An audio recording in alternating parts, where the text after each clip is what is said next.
পঞ্চতত্ত্বের মধ্যে দ্বিতীয় তত্ত্ব হল ধরণী, ভূমি, যাকে আমরা ধরণী মাতা বলি।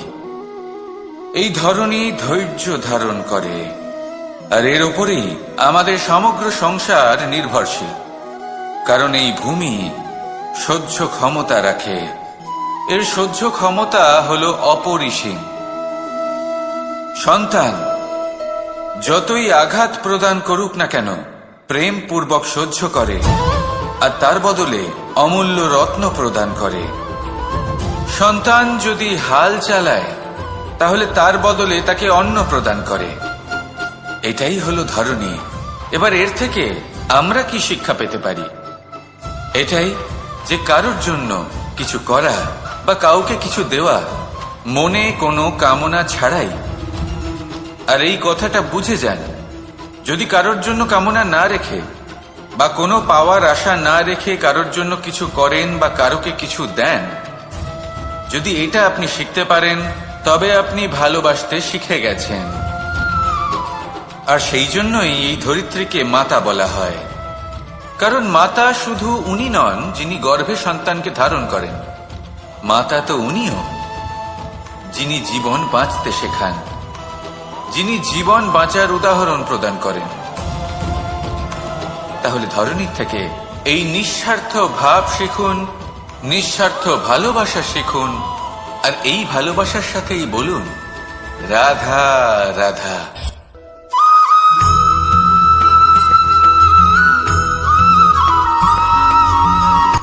কথায় আছে, অন্ধকারে প্রদীপ প্রজ্বলিত করলে চতুর্দিক আলোকিত হয়।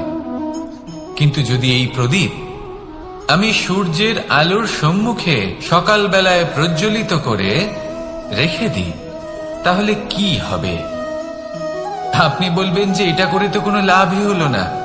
সূর্যের প্রকাশের সামনে এই প্রদীপ আসলে কিছুই নয়। এবার এই চিন্তা ভাবনা প্রত্যেক দিন করতে হবে, আর একটা অমূল্য শিক্ষা পেতে হবে।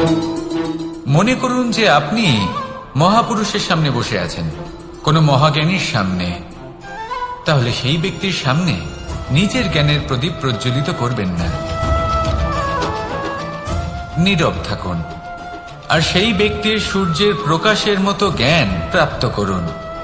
যতটা পারবেন জ্ঞান লাভ করুন। যদি এমন কোনো সময়, এমন কোনো স্থানে আপনি আছেন যেখানে চতুর্দিক অন্ধকার, কারোর কাছেই জ্ঞান নেই, সেখানে নিজের জ্ঞানের প্রদীপ প্রজ্বলিত করুন। এমন করলে দুদিক থেকেই আপনার লাভ হবে। আপনার জ্ঞান প্রাপ্তিও হবে, আর জ্ঞানের সঠিক প্রয়োগও করতে পারবেন। আর এই মন প্রসন্ন হয়ে বলবে রাধা রাধা।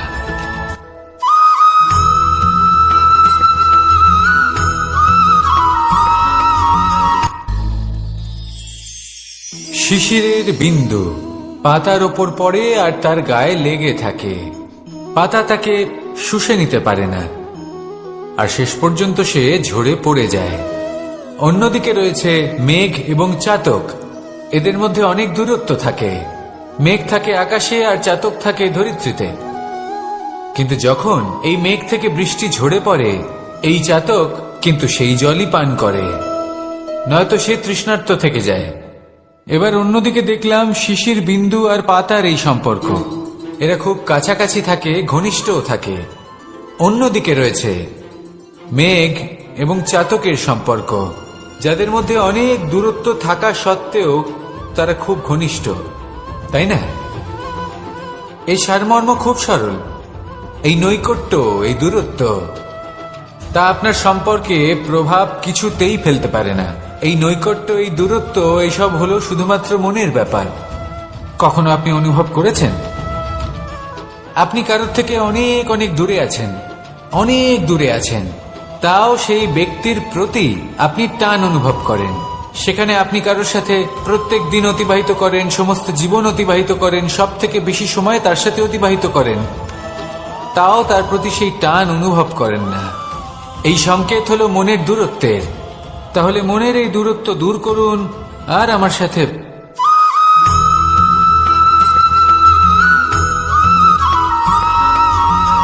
এই সংসারে কোনো বস্তু হোক বা ব্যক্তি হোক, তার একার গুরুত্ব কিন্তু খুব বেশি নয়।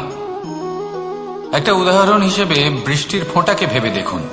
যদি একটি বৃষ্টির ফোঁটা হয় তাহলে তার খুব বেশি গুরুত্ব থাকে না, কিন্তু যখন সহস্র বৃষ্টির ফোঁটা মেঘের মধ্যে দিয়ে ঝরে পড়ে তখন সেটা বর্ষার রূপ ধারণ করে।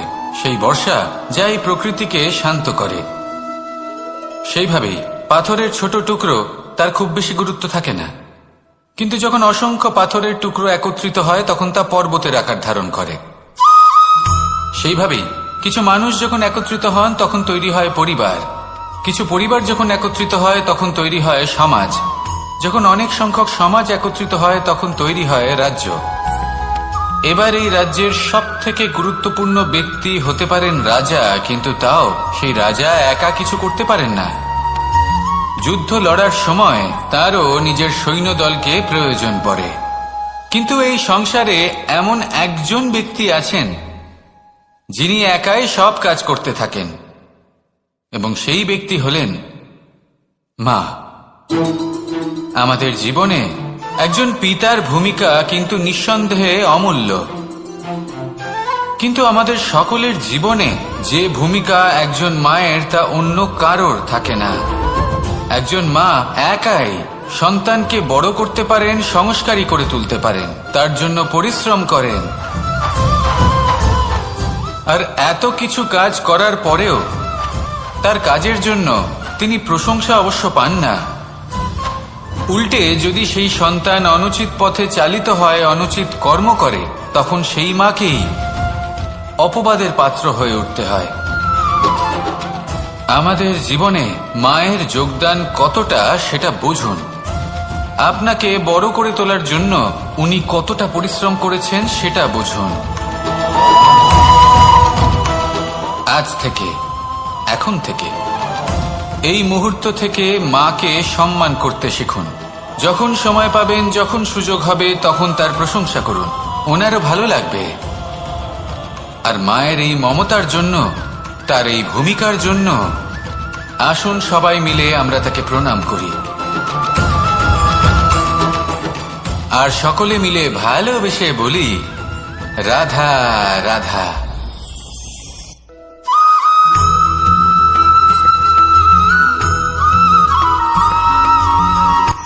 এই সংসারে সাফল্য লাভ করার জন্য জ্ঞানের প্রয়োজন হয়, পরিশ্রমের প্রয়োজন হয়, দৃঢ় নিষ্ঠার প্রয়োজন হয়, নিরন্তর চেষ্টা করা প্রয়োজনীয়। কিন্তু আরো কিছু আছে যা অত্যন্ত প্রয়োজনীয় এবং গুরুত্বপূর্ণ। তা হলো ভালো বন্ধু। তাদের থাকা অত্যন্ত প্রয়োজনীয়। যদি ভালো বন্ধু থাকে তাহলে সময় এলে তারা ঢাল হয়ে আপনাকে সুরক্ষা করবেন। সময় এলে অস্ত্রের মতো শত্রুকে সংহারও করবেন। যদি তিনি জ্ঞানী হন, তাদের মধ্যে সদ্গুণ থাকে, তাহলে এই সব গুণ আপনার মধ্যেও প্রবেশ করবে।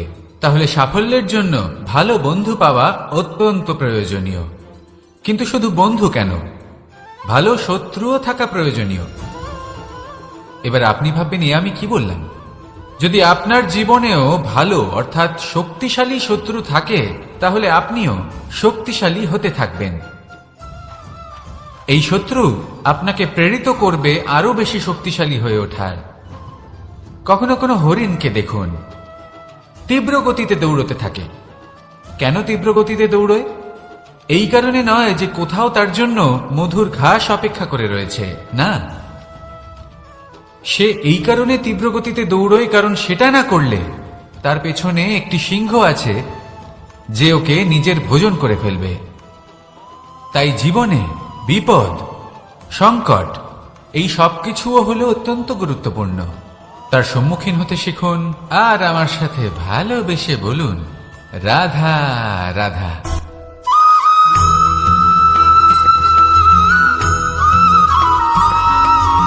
মানুষ জন্মগ্রহণ করে, তার সাথে ভয়েরও জন্ম হয়। ছোটবেলা থেকেই আমাদের মনে কোনো না কোনো প্রকারের ভয় থেকেই যায়। কেউ এই বিষয়ে ভয় পায় যে তার কোনো বস্তু তার থেকে দূরে চলে যাবে। কেউ এই বিষয়ে ভয় পায় যে আমি নিজেকে হারিয়ে ফেলব। কেউ এই ভেবে ভয় পায় যে আমার প্রিয়জনেরা তারা যেন আমার থেকে দূরে না চলে যায়। কেউ এই ভেবে ভয় পায় যে আমরা যেন পথ না হারিয়ে ফেলি, আদি ইত্যাদি। কিন্তু সত্যি কথা বলতে ভেবে দেখুন এই ভয় বাস্তবে কি? শুধুই একটা মনস্থিতি, আর কিছুই নয়।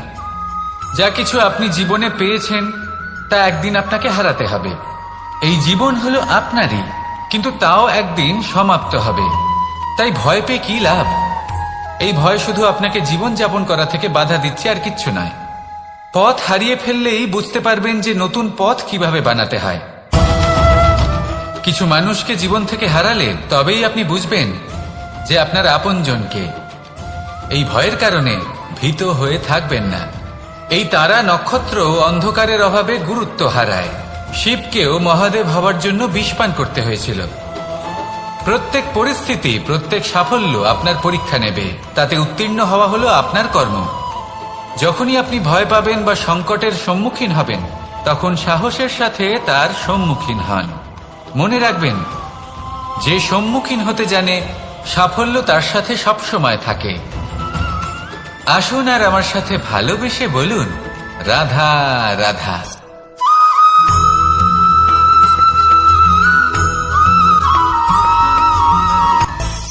মানুষের মধ্যে একটা বিচিত্র প্রবৃত্তি থাকে, অন্য সকলের বিষয়ে, তাদের জীবনের বিষয়ে, তাদের ব্যক্তিত্বের বিষয়ে, তাদের ভবিষ্যতের বিষয়ে অনুমান করা। এটা হলো অনুচিত। কারোর অতীতকালকে দেখে লোকে ভবিষ্যৎ বলে দিতে পারেন, বর্তমানকে দেখে ভবিষ্যতের বিষয়ে অনুমান করে ফেলেন। উদাহরণ দিতে হলে বলবো, কোনো দাসকে দেখুন, ওকে দেখে লোকে বলে যে ওর ভবিষ্যৎ সেটাই হতে পারে, অনুমান করে ফেলেন। আর এই রাজাকে দেখুন, উনি তো কত সুখী হবেন, উনি তো জগতের সব থেকে অধিক সুখী মানুষ, কত সুখ সুবিধা আছে ওনার কাছে, ধারণা করে ফেলেন। তবে সত্য তো এটাই যে কারোর ব্যক্তিত্বের বিষয়ে, তাদের ভবিষ্যতের বিষয়ে আপনি পূর্ণ সত্য কখনোই বলতে পারবেন না, শুধু অনুমান করতে পারবেন। আর এই অনুমান করে সত্যি কোনো লাভ হয় না, কারণ এই কাল সেটা হলো অত্যন্ত শক্তিশালী। কালো থেকে কালোতর কয়লাকেও হিরেতে পরিণত করতে পারে, অনেক বড় বড় রাজাকেও বিদূষক বানিয়ে ফেলতে পারে এক মুহূর্তেই। তাহলে আপনি অনুমান করে কি লাভ? কি পেলেন অনুমান করে?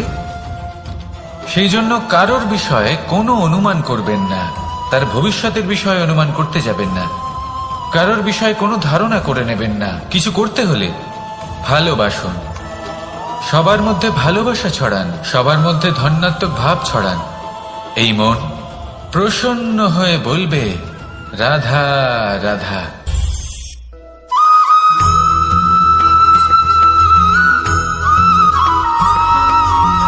এই সংসারে সব থেকে বেশি কোমল বস্তু হলো রেশম। এই রেশম এতটাই কোমল হয় যে এর পুরো একটা থান শুধুমাত্র একটা হাতে ধরা সম্ভব। কখনো ভেবে দেখেছেন এই রেশম কিভাবে হয়? একটি কীট তার লালার দ্বারা উৎপন্ন হয়। এই কীট সেই রেশমকে পাক দিতে থাকে, পাক দিতেই থাকে, দিতেই থাকে, আর আস্তে আস্তে তার মধ্যেই জড়িয়ে পড়ে। শেষে ওর এই সুন্দর অমূল্য সৃষ্টি রেশমের এই সুতো, তার নির্মাণ কার্য পূর্ণ হয়, কিন্তু তাতেই ও নিজে বন্দী হয়ে যায়। নিজেরই মায়াজালের এই বন্দী গৃহে নিজেই ফেঁসে যায়। এবার এই সুতোকে ব্যবহারযোগ্য করে তোলার জন্য এই কীটগুলিকে এই কবচের সাথেই ফুটন্ত জলে ফেলে দেওয়া হয়।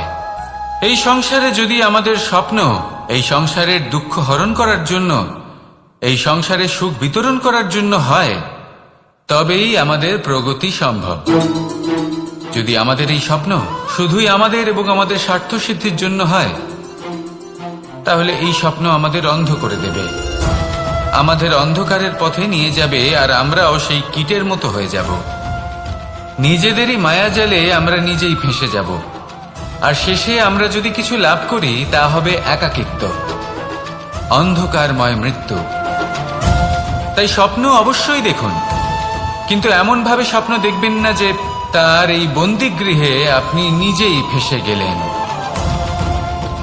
স্বপ্ন দেখুন পরোপকারে।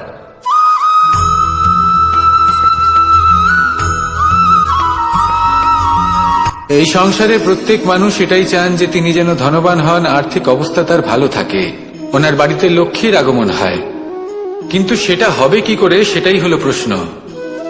কেউ বলেন যে যদি পরিশ্রম করো তাহলে ধন অর্জন সম্ভব, কেউ বলেন যে যদি বিদ্যা লাভ হয় তবেই ধন অর্জন সম্ভব, কেউ বলেন যে যদি বলশালী হও তবেই সম্পন্ন থাকবে।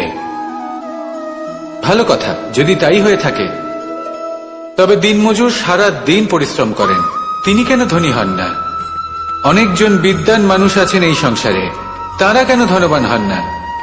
অনেক সংখ্যক বলশালী ব্যক্তি আছেন, তাদের কাছে ধন নেই কেন? তাদের কেন ধনের অভাব হয়? আবার এমনও কিছু মানুষ আছেন যারা পরিশ্রম করেন, তারা দিনমজুর, কিন্তু তারা ধন অর্জন করতে পারেন। কিছু বিদ্বান ব্যক্তি আছেন যাদের কাছে অধিক মাত্রায় ধন রয়েছে, কয়েকজন বলশালী ব্যক্তি রয়েছেন যাদের কাছে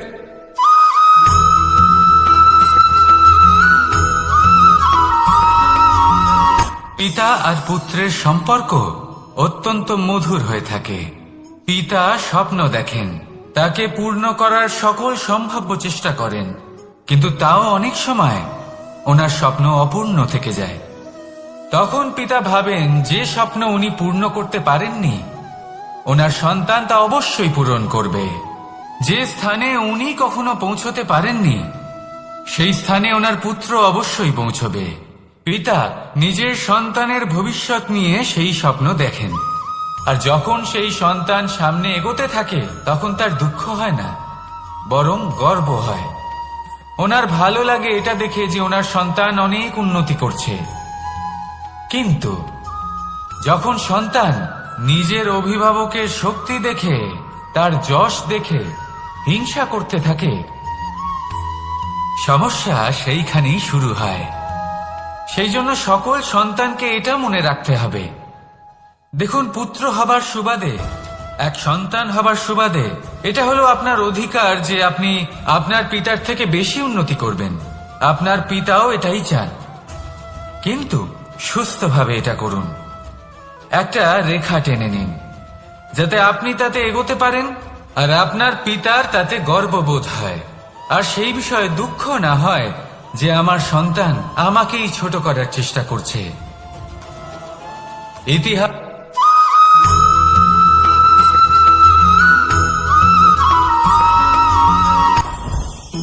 জীবনে কিছু শেখা অত্যন্ত গুরুত্বপূর্ণ। এবার কি কি শিখতে হবে সেই সব শেখানোর জন্য অনেক শিক্ষক রয়েছেন, কিন্তু কি শিখবেন না আর কি করবেন না এটা আমাদের নিজের অভিজ্ঞতা দিয়ে শিখতে হয়। কিন্তু তার মানে এটা নয় যে যদি আপনাকে শিখতে হয় যে আগুনের তাপ কতটা, আপনাকে আগুনের মধ্যে হাত দিতে হবে না। অন্য কারোর অভিজ্ঞতা দ্বারাও শিখতে পারেন। প্রশ্ন শুধুমাত্র একটাই যে আপনি কি শিখতে চান নাকি চান না। যদি আপনি এটাই ভাবেন যে আমি শুধুই নিজের অভিজ্ঞতা দ্বারাই শিখতে চাই, তাহলে জীবনকাল ছোট মনে হবে, অনেক কিছুই শিখতে পারবেন না। তাই নিজের সাথে সাথে বড়দের অভিজ্ঞতার দ্বারাও শেখা শুরু করে দিন। এই সংসারের অভিজ্ঞতা দ্বারা শিখতে শুরু করে দিন। আর এটা নিশ্চিত রূপে শেখা আবশ্যক যে কখন কি করবেন না, কোথায় থামতে হবে আর কোথায় থামবেন না। তাহলে আসুন আর আমার সাথে ভালোবেসে বলুন, রাধা রাধা।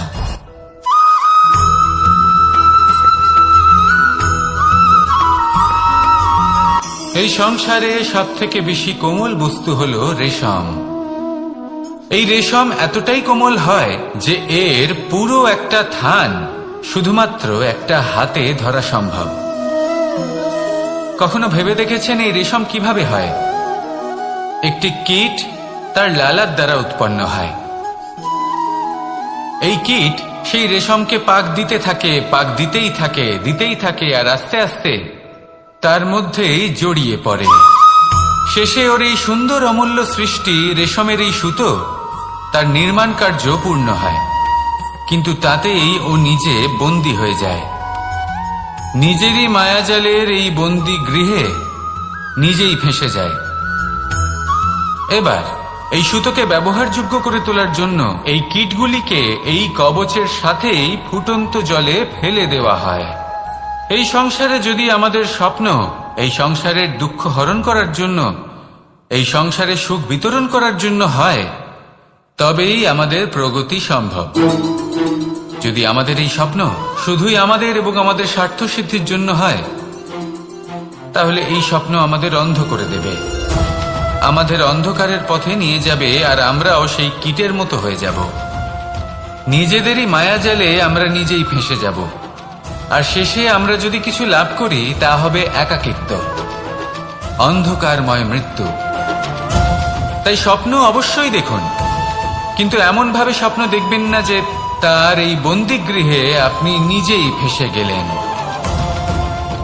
স্বপ্ন দেখুন পরোপকারে।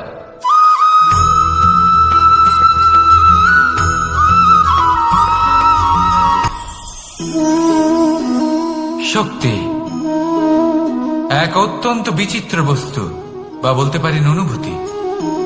পিতা সবসময় চান যেন তিনি তার শক্তি পুত্রকে। আসুন আপনাকে সহজে বোঝাই। যদি আপনি সুপাত্র হন আর আপনাকে শক্তি দেওয়া হয়, তাহলে আপনি সেই শক্তির গুরুত্ব বুঝবেন, কোথায় সেই শক্তি প্রয়োগ করা উচিত সেটা বুঝবেন। আর এটা যেহেতু অর্জন করা শক্তি হবে, সেই শক্তির অপব্যবহার হবে না। কিন্তু যদি এই আপনি কুপাত্র হন আর যদি আপনাকে এই শক্তি দেওয়া হয়, তাহলে কি হবে? দেখতে গেলে এই শক্তি আপনি দান হিসেবে পেয়েছেন, তাই না আপনি এই শক্তির গুরুত্ব বুঝবেন আর না এর প্রয়োগ আপনি জানবেন। তার অপব্যবহার হওয়া সুনিশ্চিত। তাই যদি আপনি কোনো শক্তি অর্জন করতে চান, তাহলে আগে তার যোগ্য হয়ে উঠুন, পুত্র নয় পাত্র হয়ে উঠুন।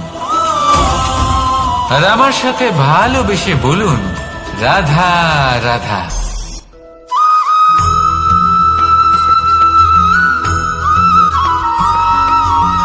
এই সংসারে প্রত্যেক মানুষ এটাই চান যে তিনি যেন ধনবান হন, আর্থিক অবস্থা তার ভালো থাকে, ওনার বাড়িতে লক্ষ্মীর আগমন হয়। কিন্তু সেটা হবে কি করে, সেটাই হলো প্রশ্ন। কেউ বলেন যে যদি পরিশ্রম করো তাহলে ধন অর্জন সম্ভব, কেউ বলেন যে যদি বিদ্যা লাভ হয় তবেই ধন অর্জন সম্ভব, কেউ বলেন যে যদি বলশালী হও তবেই সম্পন্ন থাকবে। ভালো কথা, যদি তাই হয়ে থাকে, তবে দিনমজুর সারা দিন পরিশ্রম করেন, তিনি কেন ধনী হন না? অনেকজন বিদ্বান মানুষ আছেন এই সংসারে, তারা কেন ধনবান হন না? অনেক সংখ্যক বলশালী ব্যক্তি আছেন, তাদের কাছে ধন নেই কেন? তাদের কেন ধনের অভাব হয়? আবার এমনও কিছু মানুষ আছেন যারা পরিশ্রম করেন, তারা দিনমজুর, কিন্তু তারা ধন অর্জন করতে পারেন। কিছু বিদ্বান ব্যক্তি আছেন যাদের কাছে অধিক মাত্রায় ধন রয়েছে, কয়েকজন বলশালী ব্যক্তি রয়েছেন যাদের কাছে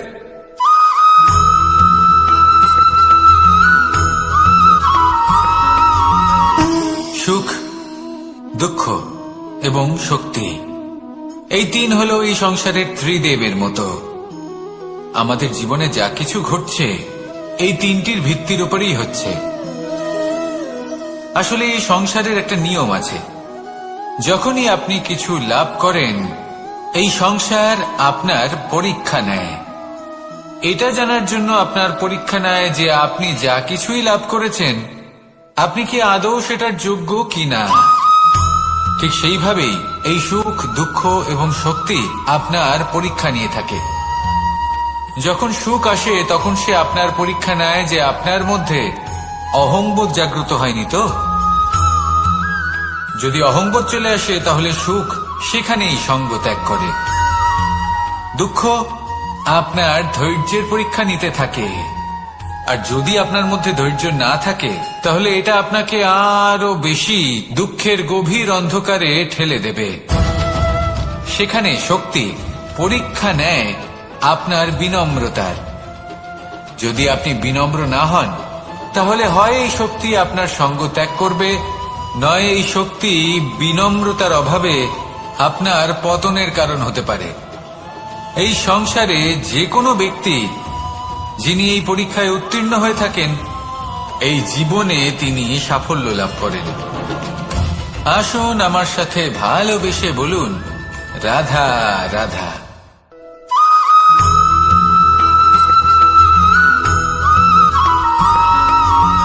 পঞ্চতত্ত্বের মধ্যে দ্বিতীয় তত্ত্ব হল ধরণী, ভূমি, যাকে আমরা ধরণী মাতা বলি। এই ধরণী ধৈর্য ধারণ করে, আর এর ওপরেই আমাদের সমগ্র সংসার নির্ভরশীল। কারণ এই ভূমি সহ্য ক্ষমতা রাখে, এর সহ্য ক্ষমতা হল অপরিসীম। সন্তান যতই আঘাত প্রদান করুক না কেন, প্রেম পূর্বক সহ্য করে, আর তার বদলে অমূল্য রত্ন প্রদান করে। সন্তান যদি হাল চালায়, তাহলে তার বদলে তাকে অন্ন প্রদান করে। এটাই হলো ধরণী। এবার এর থেকে আমরা কি শিক্ষা পেতে পারি? এটাই যে কারোর জন্য কিছু করা বা কাউকে কিছু দেওয়া মনে কোনো কামনা ছাড়াই। আর এই কথাটা বুঝে যান, যদি কারোর জন্য কামনা না রেখে বা কোনো পাওয়ার আশা না রেখে কারোর জন্য কিছু করেন বা কারোকে কিছু দেন, যদি এটা আপনি শিখতে পারেন, তবে আপনি ভালোবাসতে শিখে গেছেন। আর সেই জন্যই এই ধরিত্রীকে মাতা বলা হয়। কারণ মাতা শুধু উনি নন যিনি গর্ভে সন্তানকে ধারণ করেন, মাতা তো উনিও যিনি জীবন বাঁচতে শেখান, যিনি জীবন বাঁচার উদাহরণ প্রদান করেন। তাহলে ধরণীর থেকে এই নিঃস্বার্থ ভাব শিখুন, নিঃস্বার্থ ভালোবাসা শিখুন, আর এই ভালোবাসার সাথেই বলুন রাধা রাধা।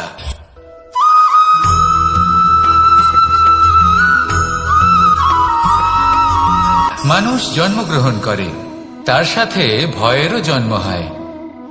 ছোটবেলা থেকেই আমাদের মনে কোনো না কোনো প্রকারের ভয় থেকেই যায়।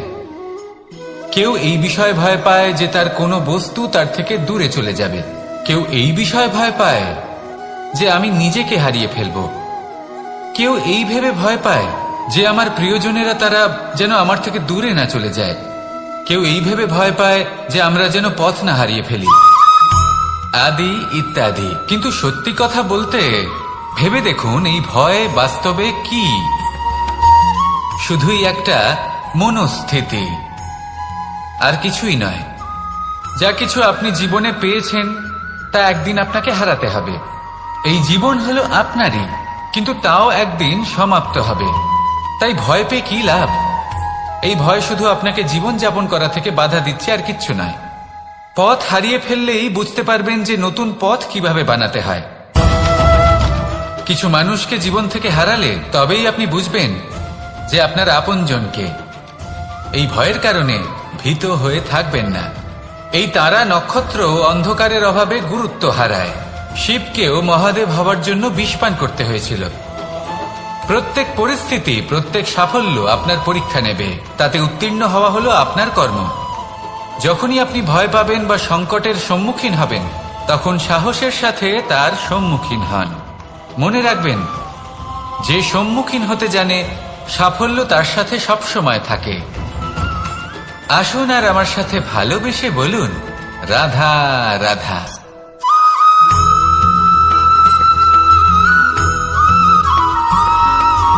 জীবনে অগ্রসর হওয়ার জন্য আমাদের কাকে প্রয়োজন হয়? মাতা পিতা, বন্ধু, প্রেম, সাহায্য, অর্থ, পরিশ্রম, আশা। ভিন্ন ভিন্ন মানুষ ভিন্ন ভিন্ন বিকল্প চয়ন করে। যদি আমি আপনাকে বলি, তাহলে জয় আর পরাজয়ের মন্ত্র দুটো শব্দের উপর নির্ভর করে, মেনে নেওয়া আর দৃঢ় হওয়া। যদি মেনে নেন তাহলে হেরে যাবেন, যদি দৃঢ় হন তাহলে নিশ্চিত রূপে জয়ী হবেন। যদি কখনো আপনি ক্লান্ত হয়ে ওঠেন, আপনি দুঃখী হন, পুরোপুরি ভেঙে পড়েছেন, তখন মেনে নেবেন না যে আপনি ভেঙে পড়েছেন, নয়তো হেরে যাবেন। তখন উল্টে স্থির করবেন যে যাই হয়ে যাক না কেন, আমি জয়ী হবই। আর আপনি দেখবেন যে জয় নিশ্চিত রূপে আপনার কাছেই আসবে। তাহলে এই কথা মনে রাখবেন আর আমার সাথে ভালোবেসে বলবেন রাধা রাধা।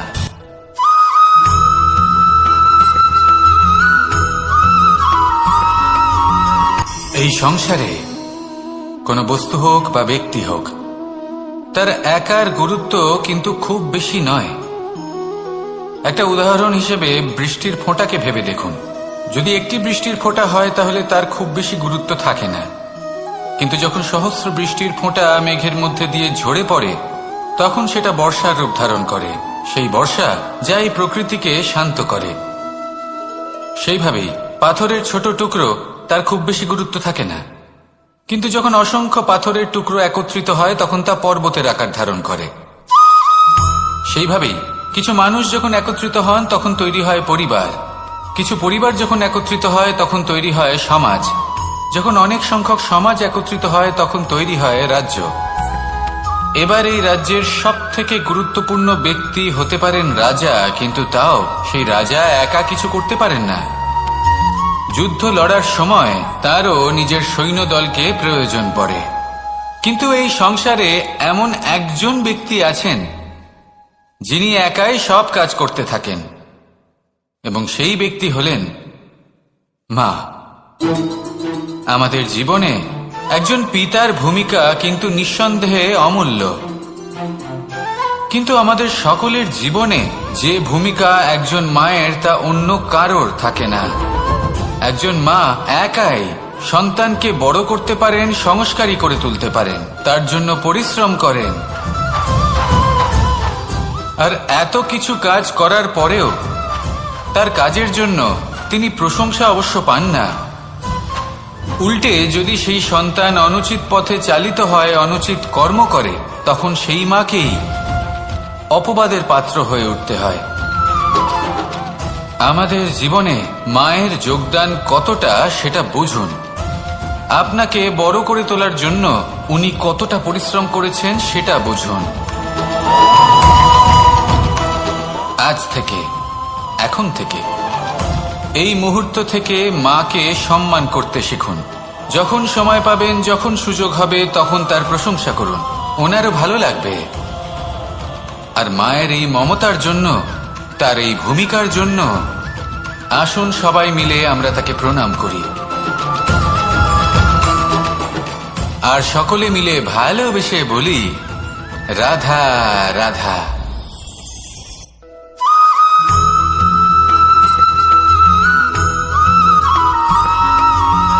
এই সংসারের সব থেকে গুরুত্বপূর্ণ তত্ত্ব কোনটা? প্রথম হলো সময়। জন্ম থেকে মৃত্যু পর্যন্ত এই যে সময়, এটাই তো হলো জীবন। দ্বিতীয় হলো জীবন, যাতে আমরা সময়ের সদ্ব্যবহার করি, শ্রেষ্ঠ থেকে শ্রেষ্ঠতর কাজ করার চেষ্টা করি। বহু বছরের এই পরম্পরা, এই সংস্কৃতিকে এগিয়ে নিয়ে যাওয়ার চেষ্টা করি। এই সংসারে আমরা অংশগ্রহণ করতে চেষ্টা করি। তৃতীয় হলো ধন, সেই ধন যা প্রত্যেক ব্যক্তি অর্জন করতে চেষ্টা করেন। এবার এই তিনটি তত্ত্বের মধ্যে একটা সামঞ্জস্য আছে, সমান ব্যাপার আছে, সে ধনই হোক বা সময় হোক বা হোক জীবন। আর সেই সমান ব্যাপার হলো যে যদি আপনি এটা গণনা করতে থাকেন তাহলে তা কমতে থাকে, যদি আপনি এটা ব্যবহার করেন তাহলে তা বাড়তে থাকে। একে সংগঠিত করে রাখতে চেষ্টা করলে এ হাত থেকে ফসকে যায়, কিন্তু যদি আপনি একে সামলে রাখতে শিখে যান তাহলে এমন কাজ করবেন যাতে সংসারের সাথে সাথে পরবর্তী প্রজন্ম লাভবান হবে। যদি কিছু শিখতে চান তাহলে সামলাতে শিখুন, গণনা করা বা সংগঠিত করা নয়। আসুন আর আমার সাথে ভালোবেসে বলুন রাধা রাধা।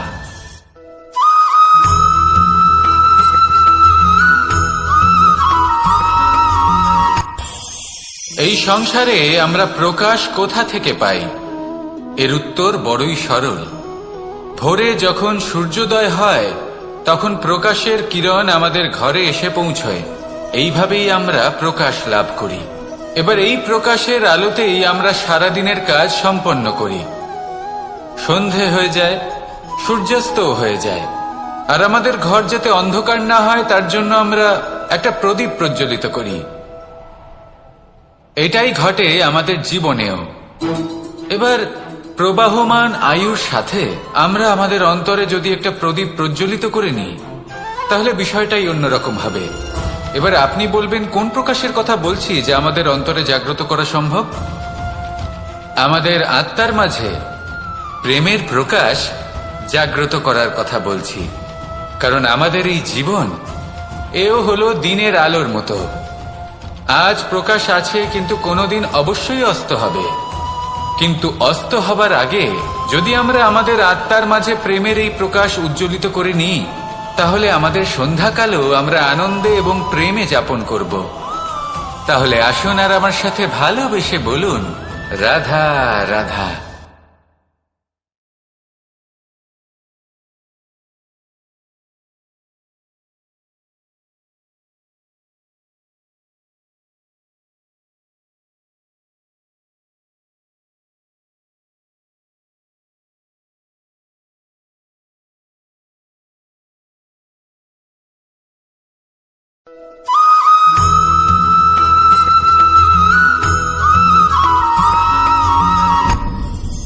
আপনি কি কখনো কোনো জলের ধারা দেখেছেন?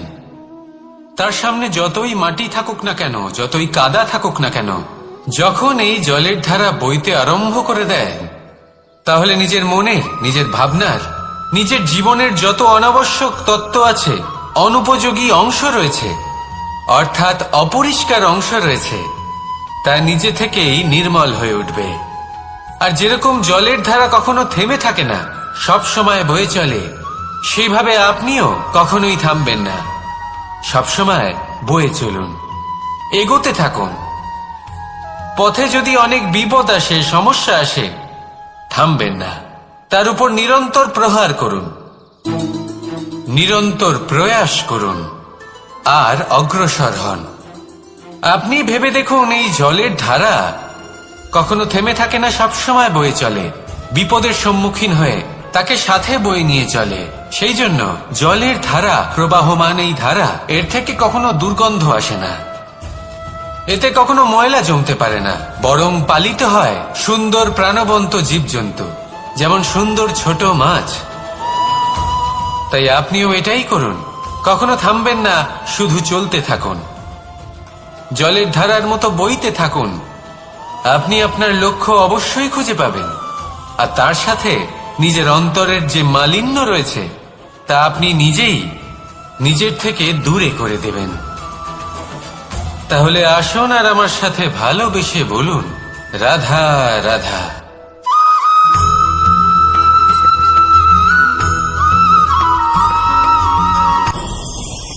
ভয়ের সাথে আমরা সবাই পরিচিত, কষ্টও আমরা সবাই পেয়েছি। কখনো কখনো আমরা অসুস্থ হয়ে পড়ি, আর এমন সময় হলে মাতার মমতা, কখনো বাবার স্নেহ, কখনো বন্ধুদের পাশে থাকার অনুভূতি আমাদের রোগ নিরাময়ে সাহায্য করে। কখনো যদি আমরা নিরাশ হয়ে পড়ি, তখন যদি আমাদের কোনো আপনজন আমাদের দুটো ভালো কথা বলে, তখন আমাদের মনোবল বেড়ে যায়। ঠিক তেমন সংসারের এই রঙ্গমঞ্চে যদি আপনি পীড়িত অনুভব করেন, কিছু শুভ কথা আলোচনা করুন, কিছু স্তুতি গান করুন, কিছু মুহূর্তের জন্য হলেও নিজের ইষ্টদেবের কথা স্মরণ করুন আর প্রার্থনা করুন। সাহস বাড়বে, শক্তিও বৃদ্ধি পাবে এবং সামনে এগিয়ে চলার পথও দেখতে পাবেন। তখন এই মন প্রসন্ন হয়ে বলবে, রাধা রাধা।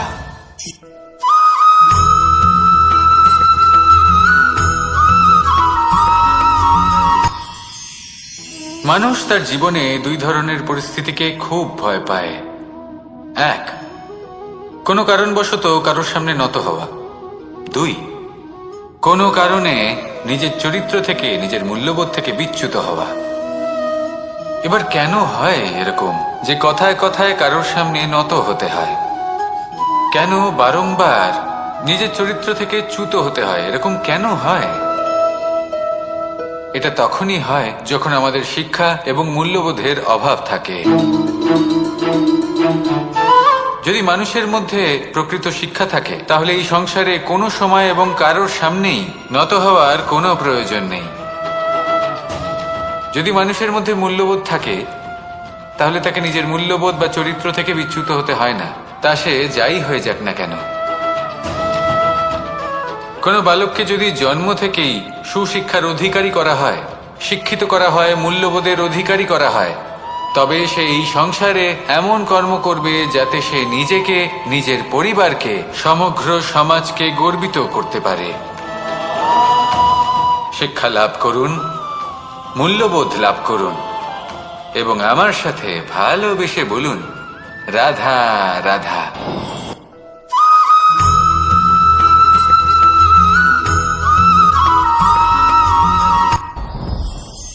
সাথী। সাথী এই শব্দটির ব্যাখ্যা কে কিভাবে করে? মিত্র, সখা, বন্ধু। কিন্তু অর্থ একটাই, তিনি যিনি আপনার সঙ্গী হন আর তিনি যার সাথী আপনি হন। এবার সব থেকে বড় প্রশ্ন হলো এটাই যে তিনি কে হতে পারেন যাকে আপনি আপনার সাথী বলে মেনে নিতে পারেন, নিজের সখা, নিজের মিত্র, নিজের বন্ধু মেনে নিতে পারেন। আপনার সাথী হলেন তিনি যিনি দুঃখের সময় আপনার পাশে থাকবেন, আপনার হাত ধরে থাকবেন। আপনার সাথী হলেন তিনি যার হাত আপনি নিজের সুখের দিনে ধরে থাকবেন।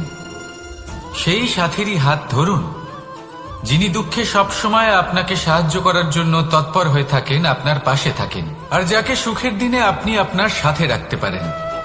আর যখন আপনার সাথে আপনার এই সাথী থাকবে তখন আপনি এটা বুঝবেন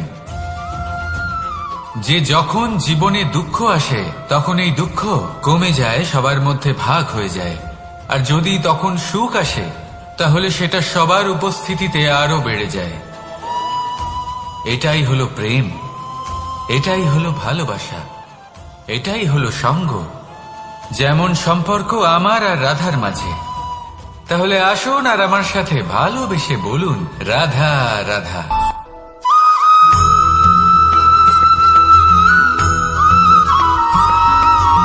কখনো কখনো আমরা ভাবি যে কোনো ব্যক্তি যিনি ধর্মের পথে চলেছেন, যদি তার দ্বারা কোনো ভুল হয়ে থাকে তাহলে নিয়তি তাকে সেই মুহূর্তেই কঠোর শাস্তি দেন। কিন্তু সেই সব মানুষ যারা সংসারের সব থেকে বড় অধর্মী, বহু নিকৃষ্ট মানের কাজ করেন, তাদের নিয়তি অনেক সুযোগ দেন। তাদের নিয়তি এরকম কঠোর প্রহার করেন না। এই ভাবনা কখনো না কখনো মনে আসেই। ভেবে দেখুন কেন? আসলে জীবনকে বেশিরভাগ মানুষ একভাবেই দেখে থাকেন, বিভিন্ন স্তরে একে দেখা উচিত। এবার আপনি বলুন, এই সংসারে কোনো অধর্মী কখনো প্রেরণার উৎস হতে পারেন? কখনোই নয়।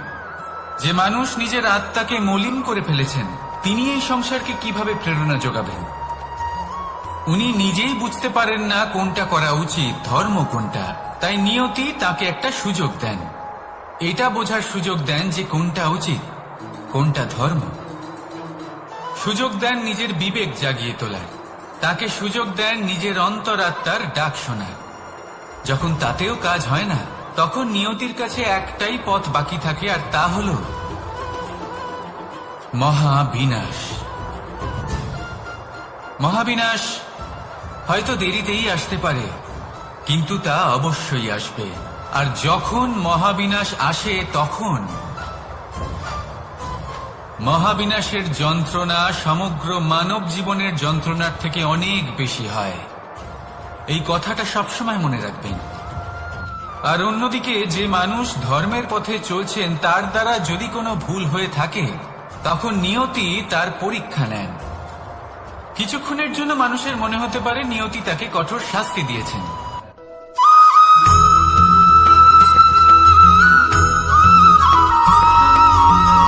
মানুষের মানসিকতা এমন হয় যে সে যতটা করে আশা করে যে তার থেকে অনেক বেশি তার বদলে সে পাবে। দেখুন, সবকিছুই আপনার ভাবনা চিন্তার উপর নির্ভর করছে। আপনি যদি ফলের বিষয়ে ভেবে কর্ম করতে থাকেন তাহলে সেটা অনুচিত।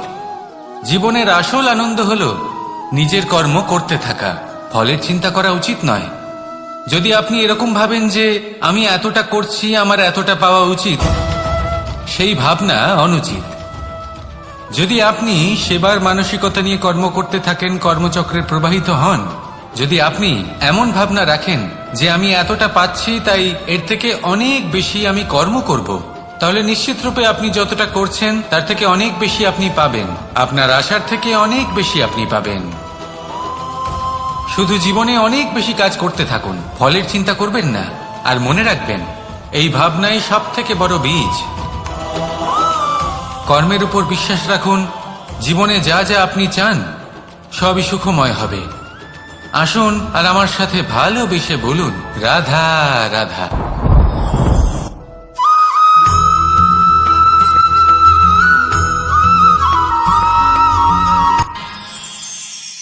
আমরা সবাই সূর্যকে সম্মান কেন করি? কারণ আমরা জানি যে সন্ধেবেলা যখন সূর্যাস্ত হবে তখন শুধুমাত্র অন্ধকার বাকি থাকবে। ঠিক কিছুটা এরকমই হয় আমাদের মাতা পিতাও, যিনি আমাদের জন্ম দেন, আমাদের ভরণ পোষণ করেন, আমাদের বড় করেন, আমাদের প্রেম প্রদান করেন। কখনো কখনো তাদের মুখ থেকে কটু কথা নিঃসৃত হয়, আমাদের দুঃখ হয়, কিন্তু তখন আমাদের এটা বোঝা উচিত এগুলি নিঃসৃত হচ্ছে আমাদেরই মঙ্গলের জন্য।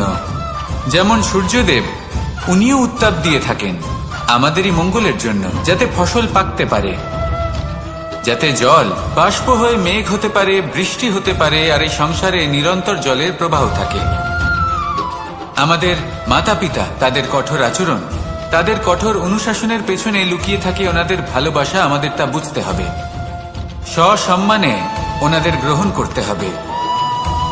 কারণ ঠিক সূর্যাস্তের পরে যেমন চতুর্দিক অন্ধকারচ্ছন্ন হয়ে যায়, তেমনি আমাদের জীবন থেকে যখন আমাদের মাতা পিতা চলে যায় তখন আমাদের জীবনেও শুধু এবং শুধুমাত্র অন্ধকারই ছেয়ে থাকে। সেই জন্য নিজের মাতা পিতাকে সম্মান করুন, ওনাদের ভালোবাসা প্রদান করুন। এই মন আর এই জীবন প্রসন্ন হয়ে বলবে, রাধা রাধা।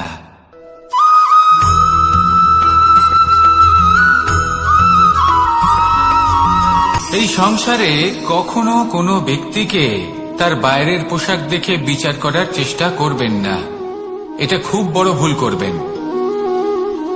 যেমন আমরা জীবনে অনেক সময় এমন করি, ধরুন কোথাও একটা গাছ দেখলাম, খুব বিশাল আকারের একটা গাছ, যেটা মাটির থেকে অনেক উঁচুতে পৌঁছে গেছে, যার বিশাল শাখা আছে। সেগুলো দেখে আমরা ভাবি যে এই গাছে হয়তো কত সুস্বাদু ফল আছে, আমরা সেই গাছের পরিচর্যা করতে থাকি।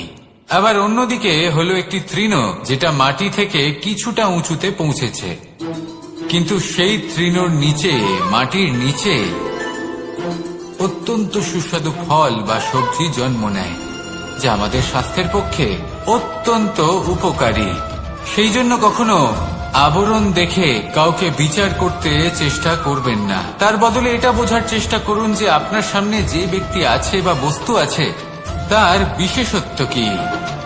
যদি এই বিশেষত্ব বোঝার ক্ষমতা আপনি অর্জন করেন, যদি এই শিল্প আপনি নিজের ভেতরে জাগ্রত করেন, তাহলে এই সংসারে বিশেষত্ব কি সেটা আপনি জানতে পারবেন।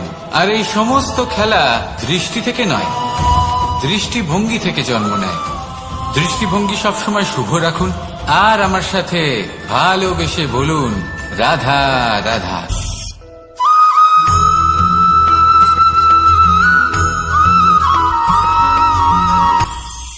এটা হলো ধান গাছ।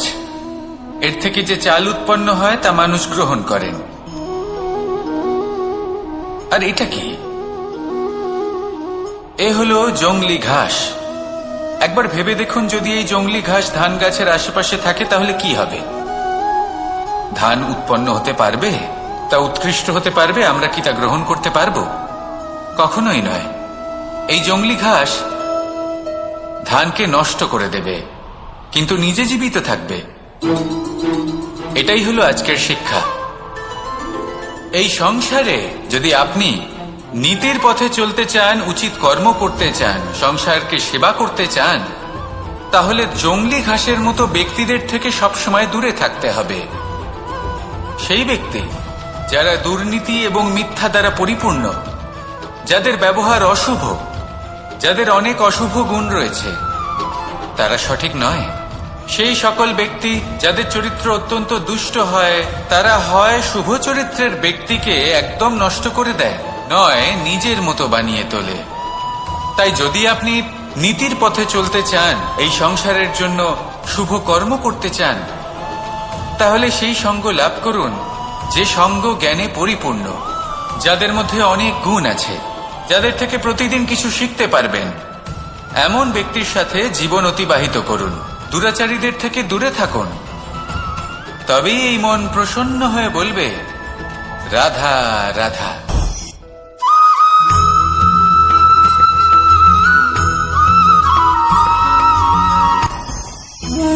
ভোজন।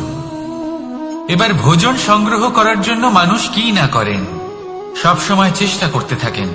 ফসল উৎপাদনের জন্য অনেক পরিশ্রম করতে থাকেন, কিন্তু অনেক সময় অনেক পরিশ্রম করার পরেও ফসল ভালো উৎপাদন হয় না। এর কারণ কি? কারণ হলো এটাই যে আপনি পরিশ্রম হয়তো অনেক করেছেন, কিন্তু আপনার নজর তো সেই বীজের দিকে ছিলই না যা আপনি রোপণ করেছেন। সেই জন্য সব সময় কোনো বীজ রোপণ করার আগে তাকে পরখ করে দেখুন, তা অত্যন্ত আবশ্যক।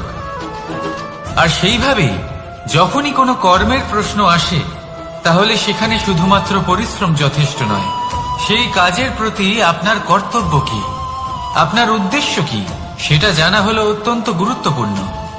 তাই কর্ম করুন, কিন্তু সেই কর্মের প্রতি আপনার যা উদ্দেশ্য তার মাহাত্ম্য বুঝতে চেষ্টা করুন। তাহলে আসুন আমার সাথে ভালোবেসে বলুন, রাধা রাধা।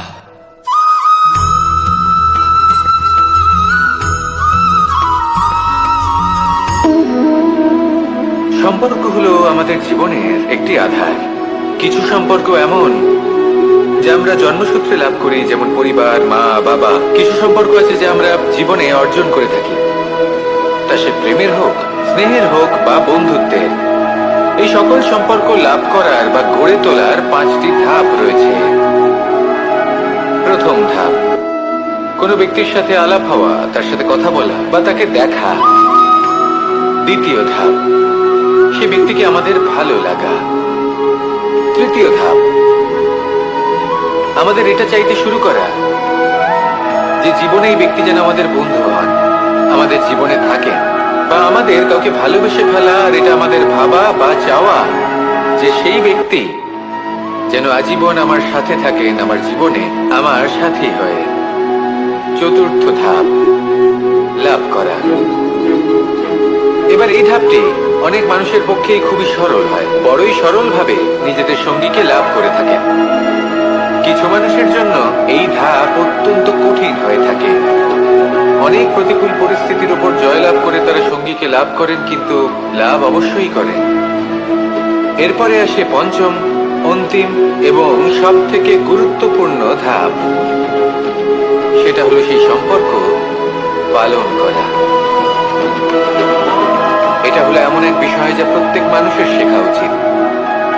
যদি ব্যক্তি নিজের জীবনে সম্পর্ক রক্ষা করতে শিখে যান, তবে প্রত্যেক সম্পর্ক তার জীবনকে স্বর্গ করে তুলবে। আসুন আর আমার সাথে ভালোবেসে বলুন, রাধা রাধা।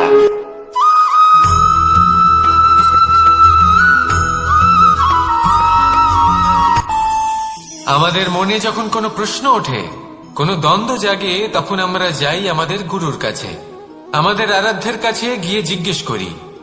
এইভাবেই একদিন আমি পৌঁছলাম আমার আরাধ্যের কাছে, আমার মহাদেবের কাছে, আর ওনাকে প্রশ্ন করলাম যে মহাদেব, জীবনে আনন্দ পাওয়ার, উৎসব পালনের, প্রেম ভাগ করে নেবার, জীবনকে উপভোগ করে নেওয়ার সর্বশ্রেষ্ঠ সময় কোনটা? মহাদেব হাসলেন আর উনি বললেন, জীবনে উৎসব পালনের সব থেকে শ্রেষ্ঠ দিন হল মৃত্যুর ঠিক আগের দিনটা। প্রেম ভাগ করে নেওয়ার সব থেকে শ্রেষ্ঠ মুহূর্ত হল মৃত্যুর ঠিক আগের মুহূর্ত। জীবনকে উপভোগ করে নেওয়ার সর্বশ্রেষ্ঠ প্রহর হল মৃত্যুর 1 প্রহর পূর্বে। তখন আমি চমকে গেলাম। আমি বললাম, কিন্তু মহাদেব, মৃত্যু তো অনিশ্চিত, আমরা জানিও না কবে আমাদের মৃত্যু হবে। মহাদেব আবার হাসলেন। উনি বললেন যে যদি আমরা এভাবে জীবন কাটাই যে আমরা জীবনের প্রত্যেক দিন, প্রত্যেক মুহূর্ত, প্রত্যেক প্রহর শেষ বলে মনে করি, তাহলে আমাদের সমস্ত জীবন আনন্দের সাথেই অতিবাহিত হবে। কি বলেন?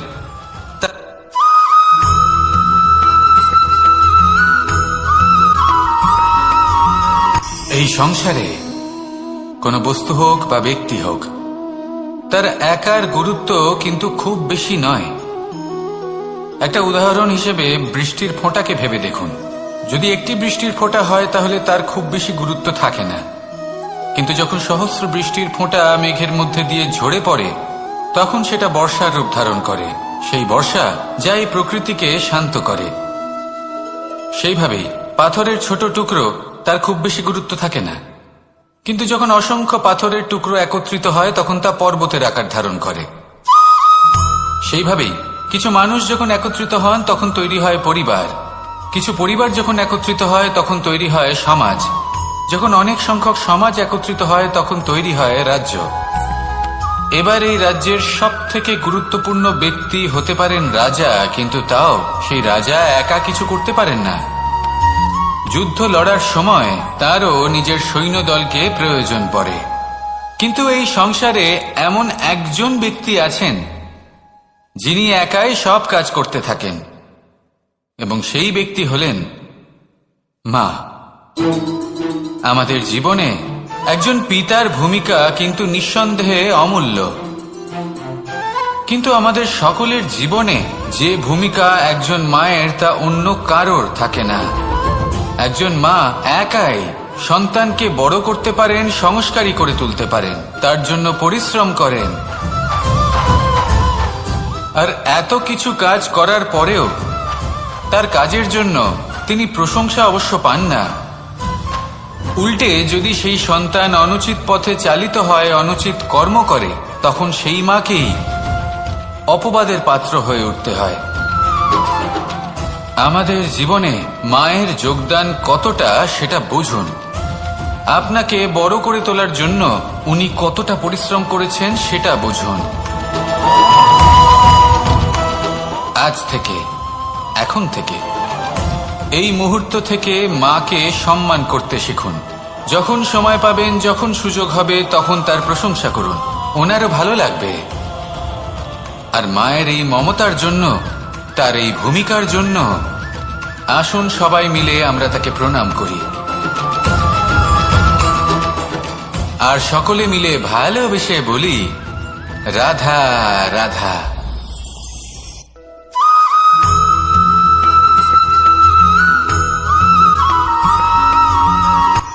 এই সংসারে সাফল্য লাভ করার জন্য জ্ঞানের প্রয়োজন হয়, পরিশ্রমের প্রয়োজন হয়, দৃঢ় নিষ্ঠার প্রয়োজন হয়, নিরন্তর চেষ্টা করা প্রয়োজনীয়। কিন্তু আরো কিছু আছে যা অত্যন্ত প্রয়োজনীয় এবং গুরুত্বপূর্ণ। তা হলো ভালো বন্ধু। তাদের থাকা অত্যন্ত প্রয়োজনীয়। যদি ভালো বন্ধু থাকে তাহলে সময় এলে তারা ঢাল হয়ে আপনাকে সুরক্ষা করবেন। সময় এলে অস্ত্রের মতো শত্রুকে সংহারও করবেন। যদি তিনি জ্ঞানী হন, তাদের মধ্যে সদ্গুণ থাকে, তাহলে এই সব গুণ আপনার মধ্যেও প্রবেশ করবে। তাহলে সাফল্যের জন্য ভালো বন্ধু পাওয়া অত্যন্ত প্রয়োজনীয়। কিন্তু শুধু বন্ধু কেন, ভালো শত্রুও থাকা প্রয়োজনীয়। এবার আপনি ভাববেন, এ আমি কি বললাম? যদি আপনার জীবনেও ভালো অর্থাৎ শক্তিশালী শত্রু থাকে, তাহলে আপনিও শক্তিশালী হতে থাকবেন। এই শত্রু আপনাকে প্রেরিত করবে আরো বেশি শক্তিশালী হয়ে ওঠার। কখনো কোনো হরিণকে দেখুন, তীব্র গতিতে দৌড়তে থাকে। কেন তীব্র গতিতে দৌড়য়? এই কারণে নয় যে কোথাও তার জন্য মধুর ঘাস অপেক্ষা করে রয়েছে, না। সে এই কারণে তীব্র গতিতে দৌড়য় কারণ সেটা না করলে তার পেছনে একটি সিংহ আছে যে ওকে নিজের ভোজন করে ফেলবে। তাই জীবনে বিপদ, সংকট, এই সবকিছুও হলো অত্যন্ত গুরুত্বপূর্ণ। তার সম্মুখীন হতে শিখুন, আর আমার সাথে ভালোবেসে বলুন, রাধা রাধা।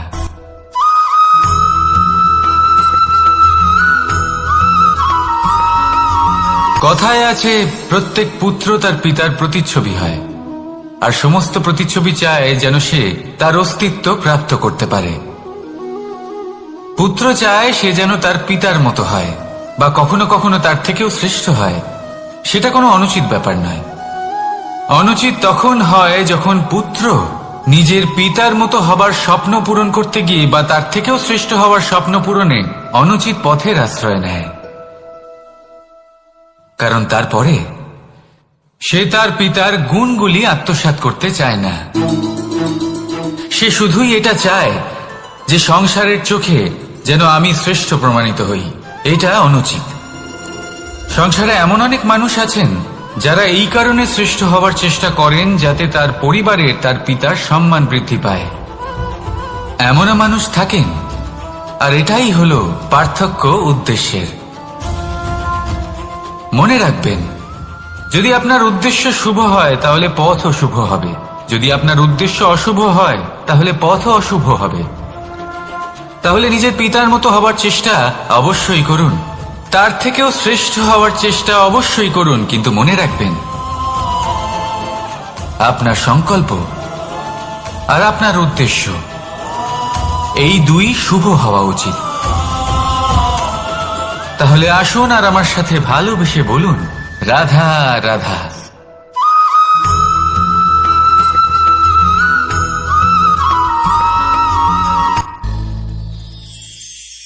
শিশিরের বিন্দু পাতার ওপর পড়ে আর তার গায়ে লেগে থাকে।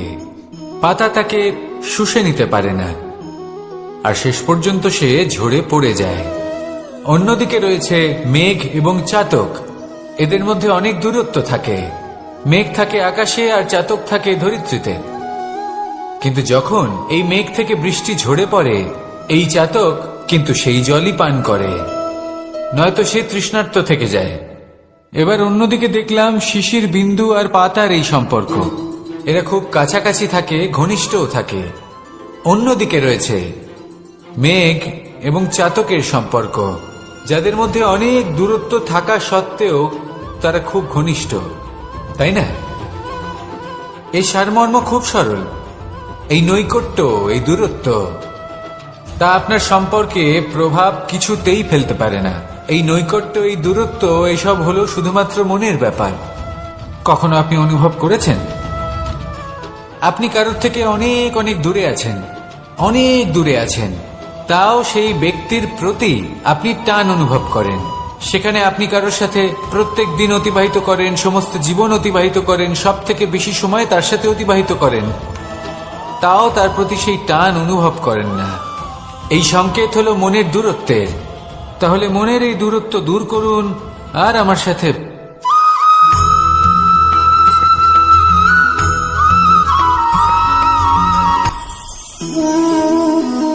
শক্তি এক অত্যন্ত বিচিত্র বস্তু, বা বলতে পারেন অনুভূতি। পিতা সবসময় চান যেন তিনি তার শক্তি পুত্রকে। আসুন আপনাকে সহজে বোঝাই।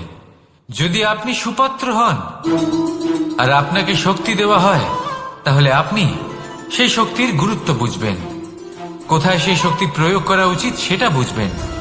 আর এটা যেহেতু অর্জন করা শক্তি হবে, সেই শক্তির অপব্যবহার হবে না। কিন্তু যদি এই আপনি কুপাত্র হন আর যদি আপনাকে এই শক্তি দেওয়া হয়, তাহলে কি হবে? দেখতে গেলে এই শক্তি আপনি দান হিসেবে পেয়েছেন, তাই না আপনি এই শক্তির গুরুত্ব বুঝবেন আর না এর প্রয়োগ আপনি জানবেন। তার অপব্যবহার হওয়া সুনিশ্চিত। তাই যদি আপনি কোনো শক্তি অর্জন করতে চান, তাহলে আগে তার যোগ্য হয়ে উঠুন। পুত্র নয়, পাত্র হয়ে উঠুন।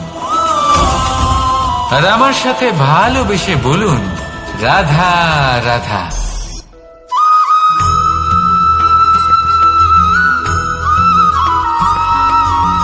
ভালো, শুধু ওনাদের কঠোর ব্যবহার দেখলে আমরা একটু ভয় পেয়ে যাই।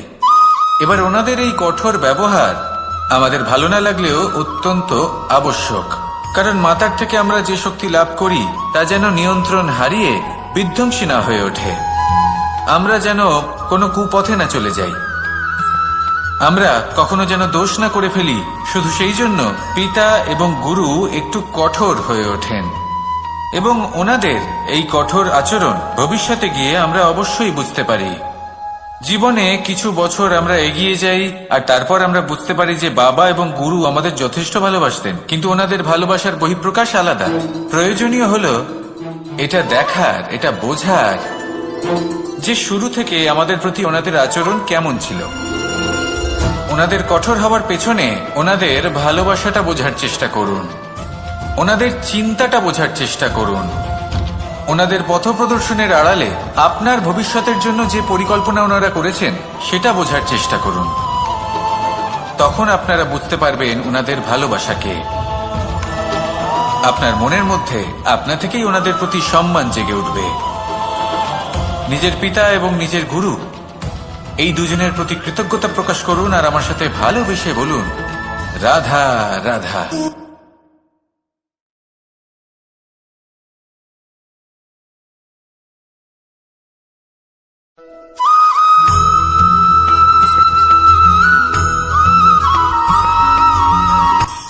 কখনো কোনো বাগানের কোনো বৃক্ষকে দেখেছেন যেখানে সুগন্ধি ফুল থাকে, রসালো ফল থাকে?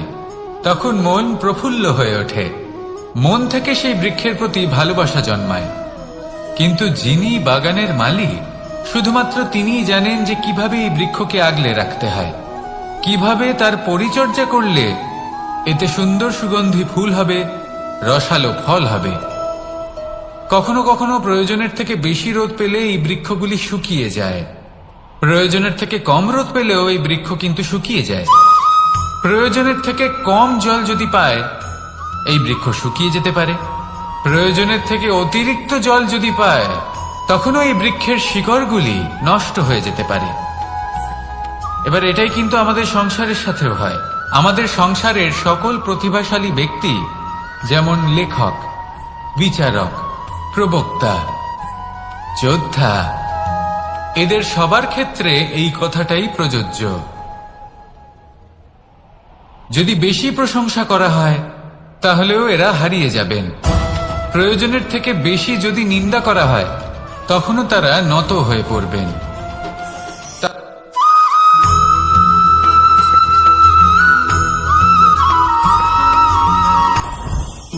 জীবনে কিছু শেখা অত্যন্ত গুরুত্বপূর্ণ।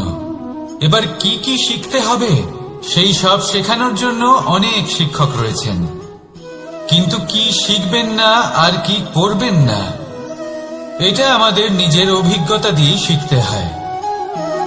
কিন্তু তার মানে এটা নয় যে যদি আপনাকে শিখতে হয় যে আগুনের তাপ কতটা, আপনাকে আগুনের মধ্যে হাত দিতে হবে। না, অন্য কারোর অভিজ্ঞতা দ্বারাও শিখতে পারেন। প্রশ্ন শুধুমাত্র একটাই যে আপনি কি শিখতে চান নাকি চান না। যদি আপনি এটাই ভাবেন যে আমি শুধুই নিজের অভিজ্ঞতা দ্বারাই শিখতে চাই, তাহলে জীবনকাল ছোট মনে হবে, অনেক কিছুই শিখতে পারবেন না। তাই নিজের সাথে সাথে বড়দের অভিজ্ঞতার দ্বারাও শেখা শুরু করে দিন। এই সংসারের অভিজ্ঞতা দ্বারা শিখতে শুরু করে দিন। আর এটা নিশ্চিত রূপে শেখা আবশ্যক যে কখন কি করবেন না, কোথায় থামতে হবে আর কোথায় থামবেন না। তাহলে আসুন আর আমার সাথে ভালোবেসে বলুন, রাধা রাধা।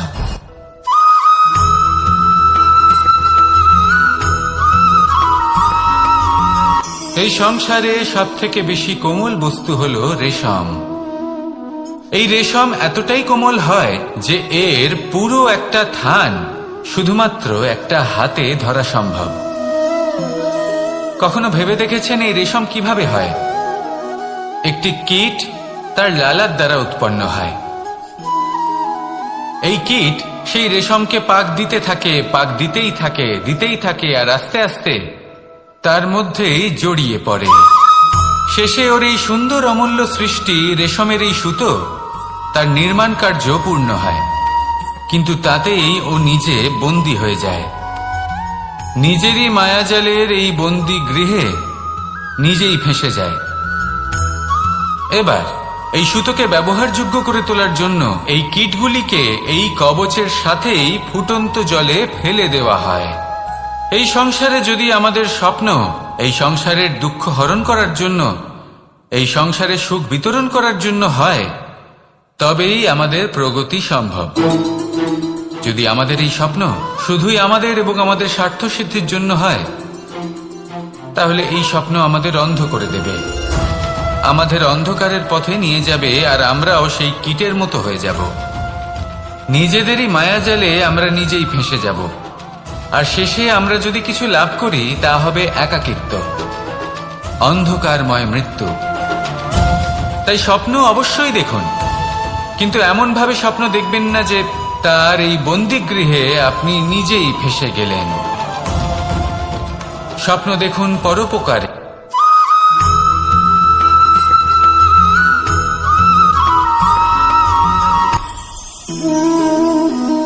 শক্তি এক অত্যন্ত বিচিত্র বস্তু, বা বলতে পারেন অনুভূতি। পিতা সবসময় চান যেন তিনি তার শক্তি পুত্রকে। আসুন আপনাকে সহজে বোঝাই।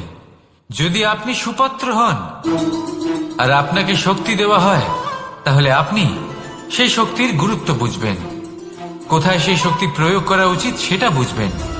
আর এটা যেহেতু অর্জন করা শক্তি হবে, সেই শক্তির অপব্যবহার হবে না। কিন্তু যদি এই আপনি কুপাত্র হন আর যদি আপনাকে এই শক্তি দেওয়া হয়, তাহলে কি হবে? দেখতে গেলে এই শক্তি আপনি দান হিসেবে পেয়েছেন, তাই না আপনি এই শক্তির গুরুত্ব বুঝবেন আর না এর প্রয়োগ আপনি জানবেন। তার অপব্যবহার হওয়া সুনিশ্চিত। তাই যদি আপনি কোনো শক্তি অর্জন করতে চান, তাহলে আগে তার যোগ্য হয়ে উঠুন। পুত্র নয়, পাত্র হয়ে উঠুন। আর আমার সাথে ভালোবেসে বলুন, রাধা রাধা।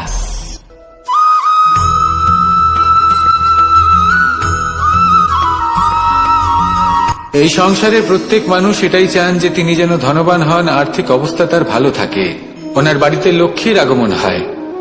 কিন্তু সেটা হবে কি করে, সেটাই হলো প্রশ্ন।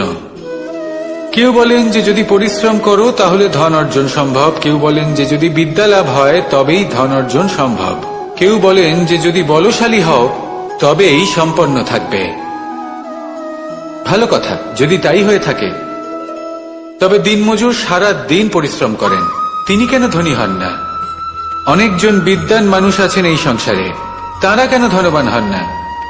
অনেক সংখ্যক বলশালী ব্যক্তি আছেন, তাদের কাছে ধন নেই কেন? তাদের কেন ধনের অভাব হয়? আবার এমনও কিছু মানুষ আছেন যারা পরিশ্রম করেন, তারা দিনমজুর, কিন্তু তারা ধন অর্জন করতে পারেন। কিছু বিদ্বান ব্যক্তি আছেন যাদের কাছে অধিক মাত্রায় ধন রয়েছে। কয়েকজন বলশালী ব্যক্তি রয়েছেন যাদের কাছে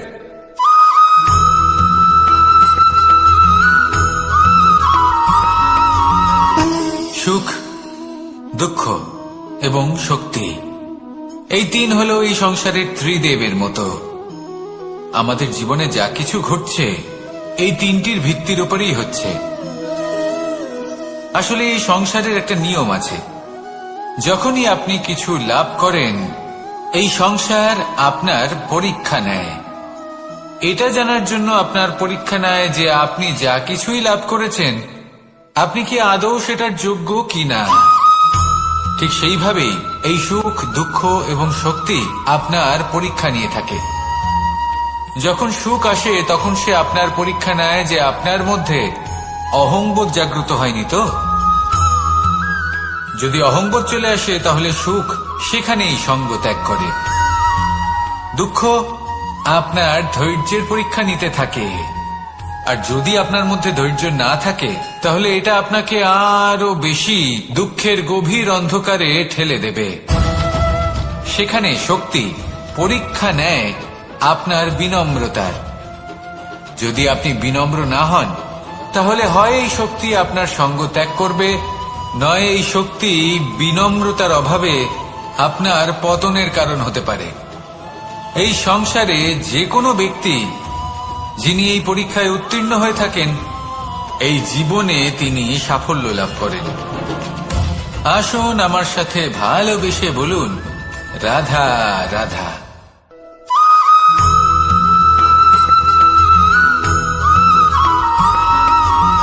পঞ্চতত্ত্বের মধ্যে দ্বিতীয় তত্ত্ব হল ধরণী, ভূমি, যাকে আমরা ধরণী মাতা বলি।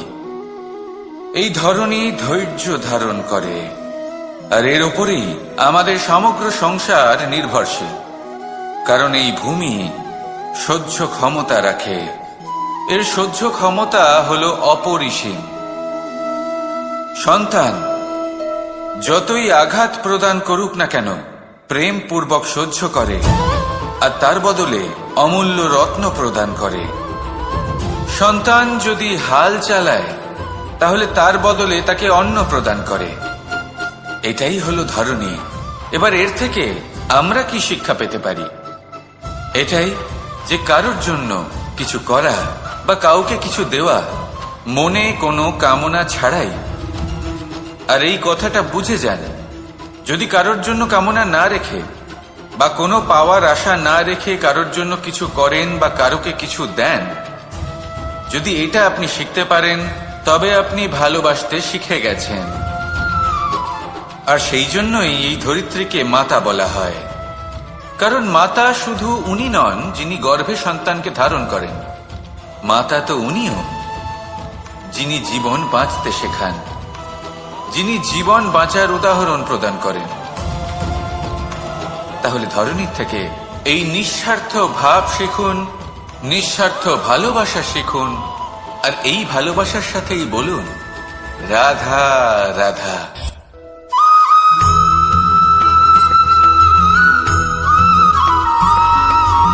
মানুষ জন্মগ্রহণ করে, তার সাথে ভয়েরও জন্ম হয়। ছোটবেলা থেকেই আমাদের মনে কোনো না কোনো প্রকারের ভয় থেকেই যায়। কেউ এই বিষয়ে ভয় পায় যে তার কোনো বস্তু তার থেকে দূরে চলে যাবে, কেউ এই বিষয়ে ভয় পায় যে আমি নিজেকে হারিয়ে ফেলব, কেউ এই ভেবে ভয় পায় যে আমার প্রিয়জনেরা তারা যেন আমার থেকে দূরে না চলে যায়, কেউ এই ভেবে ভয় পায় যে আমরা যেন পথ না হারিয়ে ফেলি, আদি ইত্যাদি। কিন্তু সত্যি কথা বলতে ভেবে দেখুন এই ভয় বাস্তবে কি? শুধুই একটা মনস্থিতি, আর কিছুই নয়। যা কিছু আপনি জীবনে পেয়েছেন তা একদিন আপনাকে হারাতে হবে। এই জীবন হলো আপনারই, কিন্তু তাও একদিন সমাপ্ত হবে। তাই ভয় পেয়ে কি লাভ? এই ভয় শুধু আপনাকে জীবন যাপন করা থেকে বাধা দিচ্ছে, আর কিচ্ছু নয়। পথ হারিয়ে ফেললেই বুঝতে পারবেন যে নতুন পথ কিভাবে বানাতে হয়। কিছু মানুষকে জীবন থেকে হারালে তবেই আপনি বুঝবেন যে আপনার আপনজনকে। এই ভয়ের কারণে ভীত হয়ে থাকবেন না। এই তারা নক্ষত্র অন্ধকারের অভাবে গুরুত্ব হারায়। শিবকেও মহাদেব হবার জন্য বিষপান করতে হয়েছিল। প্রত্যেক পরিস্থিতি, প্রত্যেক সাফল্য আপনার পরীক্ষা নেবে, তাতে উত্তীর্ণ হওয়া হলো আপনার কর্ম। যখনই আপনি ভয় পাবেন বা সংকটের সম্মুখীন হবেন, তখন সাহসের সাথে তার সম্মুখীন হন। মনে রাখবেন, যে সম্মুখীন হতে জানে সাফল্য তার সাথে সবসময় থাকে।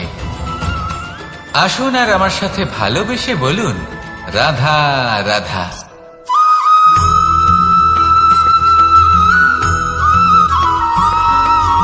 জীবনে অগ্রসর হওয়ার জন্য আমাদের কাকে প্রয়োজন হয়? মাতা পিতা, বন্ধু, প্রেম, সাহায্য, অর্থ, পরিশ্রম, আশা। ভিন্ন ভিন্ন মানুষ ভিন্ন ভিন্ন বিকল্প চয়ন করে। যদি আমি আপনাকে বলি তাহলে জয় আর পরাজয়ের মন্ত্র দুটো শব্দের উপর নির্ভর করে, মেনে নেওয়া আর দৃঢ় হওয়া। যদি মেনে নেন তাহলে হেরে যাবেন, যদি দৃঢ় হন তাহলে নিশ্চিত রূপে জয়ী হবেন। যদি কখনো আপনি ক্লান্ত হয়ে ওঠেন, আপনি দুঃখী হন, পুরোপুরি ভেঙে পড়েছেন, তখন মেনে নেবেন না যে আপনি ভেঙে পড়েছেন, নয়তো হেরে যাবেন। তখন উল্টে স্থির করবেন যে যাই হয়ে যাক না কেন আমি জয়ী হবই। আর আপনি দেখবেন যে জয় নিশ্চিত রূপে আপনার কাছেই আসবে। তাহলে এই কথা মনে রাখবেন আর আমার সাথে ভালোবেসে বলবেন রাধা রাধা।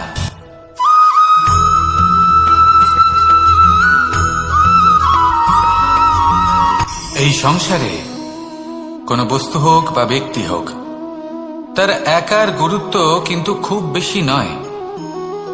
একটা উদাহরণ হিসেবে বৃষ্টির ফোঁটাকে ভেবে দেখুন। যদি একটি বৃষ্টির ফোঁটা হয় তাহলে তার খুব বেশি গুরুত্ব থাকে না, কিন্তু যখন সহস্র বৃষ্টির ফোঁটা মেঘের মধ্যে দিয়ে ঝরে পড়ে, তখন সেটা বর্ষার রূপ ধারণ করে। সেই বর্ষা যা এই প্রকৃতিকে শান্ত করে।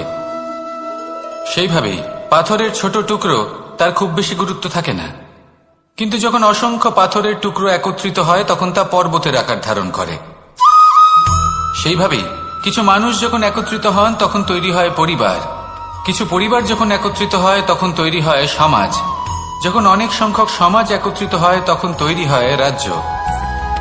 এবার এই রাজ্যের সব থেকে গুরুত্বপূর্ণ ব্যক্তি হতে পারেন রাজা, কিন্তু তাও সেই রাজা একা কিছু করতে পারেন না। যুদ্ধ লড়ার সময় তারও নিজের সৈন্যদলকে প্রয়োজন পড়ে। কিন্তু এই সংসারে এমন একজন ব্যক্তি আছেন যিনি একাই সব কাজ করতে থাকেন, এবং সেই ব্যক্তি হলেন মা। আমাদের জীবনে একজন পিতার ভূমিকা কিন্তু নিঃসন্দেহে অমূল্য, কিন্তু আমাদের সকলের জীবনে যে ভূমিকা একজন মায়ের তা অন্য কারোর থাকে না। একজন মা একাই সন্তানকে বড় করতে পারেন, সংস্কারী করে তুলতে পারেন, তার জন্য পরিশ্রম করেন। আর এত কিছু কাজ করার পরেও তার কাজের জন্য তিনি প্রশংসা অবশ্য পান না। উল্টে যদি সেই সন্তান অনুচিত পথে চালিত হয়, অনুচিত কর্ম করে, তখন সেই মাকেই অপবাদের পাত্র হয়ে উঠতে হয়। আমাদের জীবনে মায়ের যোগদান কতটা সেটা বুঝুন। আপনাকে বড় করে তোলার জন্য উনি কতটা পরিশ্রম করেছেন সেটা বুঝুন। আজ থেকে, এখন থেকে, এই মুহূর্ত থেকে মাকে সম্মান করতে শিখুন।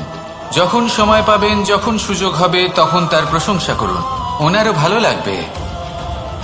আর মায়ের এই মমতার জন্য, তার এই ভূমিকার জন্য আসুন সবাই মিলে আমরা তাকে প্রণাম করি, আর সকলে মিলে ভালোবেসে বলি, রাধা রাধা।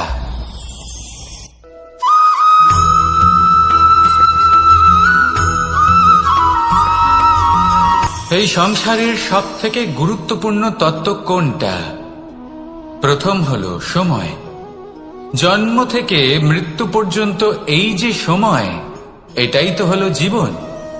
দ্বিতীয় হলো জীবন, যাতে আমরা সময়ের সদ্ব্যবহার করি, শ্রেষ্ঠ থেকে শ্রেষ্ঠতর কাজ করার চেষ্টা করি।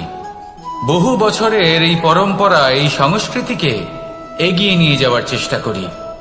এই সংসারে আমরা অংশগ্রহণ করতে চেষ্টা করি। তৃতীয় হলো ধন, সেই ধন যা প্রত্যেক ব্যক্তি অর্জন করতে চেষ্টা করেন। এবার এই তিনটি তত্ত্বের মধ্যে একটা সামঞ্জস্য আছে, সমান ব্যাপার আছে। সে ধনই হোক বা সময় হোক বা হোক জীবন। আর সেই সমান ব্যাপার হলো যে যদি আপনি এটা গণনা করতে থাকেন তাহলে তা কমতে থাকে, যদি আপনি এটা ব্যবহার করেন তাহলে তা বাড়তে থাকে। একে সংগঠিত করে রাখতে চেষ্টা করলে এ হাত থেকে ফসকে যায়, কিন্তু যদি আপনি একে সামলে রাখতে শিখে যান তাহলে এমন কাজ করবেন যাতে সংসারের সাথে সাথে পরবর্তী প্রজন্ম লাভবান হবে। যদি কিছু শিখতে চান তাহলে সামলাতে শিখুন, গণনা করা বা সংগঠিত করা নয়। আসুন আর আমার সাথে ভালোবেসে বলুন, রাধা রাধা।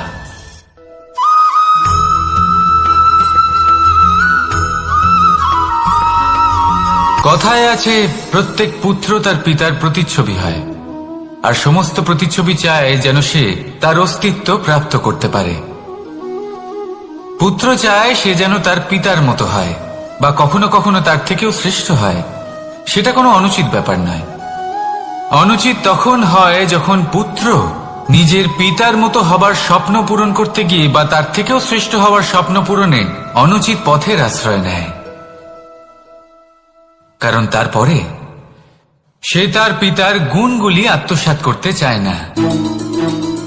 সে শুধুই এটা চায় যে সংসারের চোখে যেন আমি শ্রেষ্ঠ প্রমাণিত হই। এটা অনুচিত। সংসারে এমন অনেক মানুষ আছেন যারা এই কারণে শ্রেষ্ঠ হওয়ার চেষ্টা করেন যাতে তার পরিবারের, তার পিতার সম্মান বৃদ্ধি পায়। এমনও মানুষ থাকেন, আর এটাই হলো পার্থক্য উদ্দেশ্যের। মনে রাখবেন, যদি আপনার উদ্দেশ্য শুভ হয় তাহলে পথও শুভ হবে, যদি আপনার উদ্দেশ্য অশুভ হয় তাহলে পথও অশুভ হবে। তাহলে নিজের পিতার মতো হবার চেষ্টা অবশ্যই করুন, তার থেকেও শ্রেষ্ঠ হওয়ার চেষ্টা অবশ্যই করুন, কিন্তু মনে রাখবেন আপনার সংকল্প আর আপনার উদ্দেশ্য এই দুই শুভ হওয়া উচিত। তাহলে আসুন আর আমার সাথে ভালোবেসে বলুন, রাধা রাধা।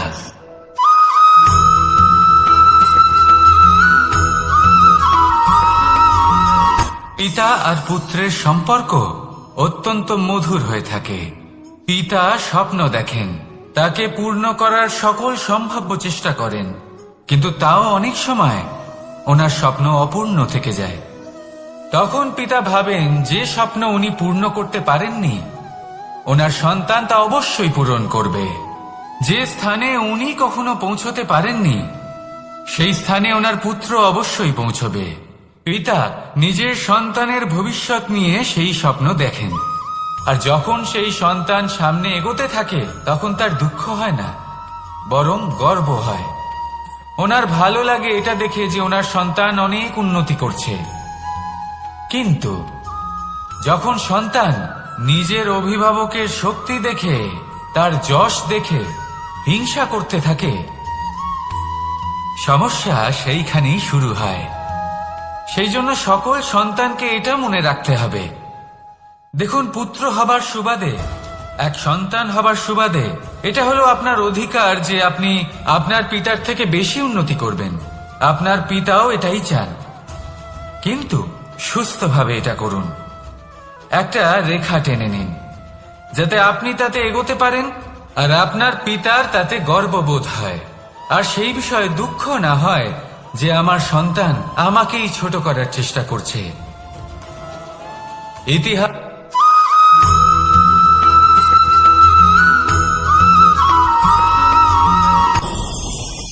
ভয়ের সাথে আমরা সবাই পরিচিত, কষ্ট আমরা সবাই পেয়েছি। কখনো কখনো আমরা অসুস্থ হয়ে পড়ি, আর এমন সময় হলে মাতার মমতা, কখনো বাবার স্নেহ, কখনো বন্ধুদের পাশে থাকার অনুভূতি আমাদের রোগ নিরাময়ে সাহায্য করে। কখনো যদি আমরা নিরাশ হয়ে পড়ি, তখন যদি আমাদের কোনো আপনজন আমাদের দুটো ভালো কথা বলে, তখন আমাদের মনোবল বেড়ে যায়। ঠিক তেমন সংসারের এই রঙ্গমঞ্চে যদি আপনি পীড়িত অনুভব করেন, কিছু শুভ কথা আলোচনা করুন, কিছু স্তুতি গান করুন, কিছু মুহূর্তের জন্য হলেও নিজের ইষ্টদেবের কথা স্মরণ করুন আর প্রার্থনা করুন। সাহস বাড়বে, শক্তিও বৃদ্ধি পাবে এবং সামনে এগিয়ে চলার পথও দেখতে পাবেন। তখন এই মন প্রসন্ন হয়ে বলবে, রাধা রাধা।